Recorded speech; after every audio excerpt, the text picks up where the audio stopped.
कुणी दुष्ट, कुणी सुष्ट, कुणी कुरूप, कुणी सुरूप, पण अंती ही सारी फुले मातीत मिसळून जातात. त्यांच्यामध्ये एवढे साम्य असते.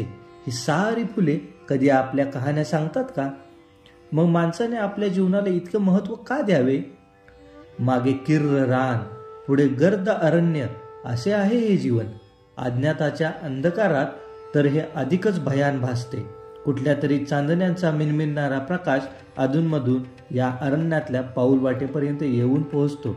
या पायवाटेवरून होणाऱ्या माणसाच्या प्रवासाला आपण जीवन म्हणतो.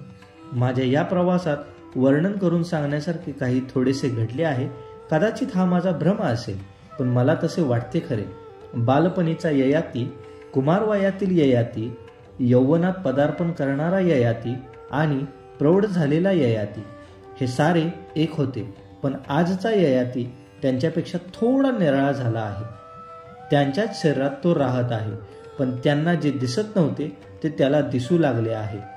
सर्वांनाच अधिक अंधुक का होईना दिसावे म्हणून स्वतःची कहाणी सांगायचा मोह त्याला अनावर होत आहे.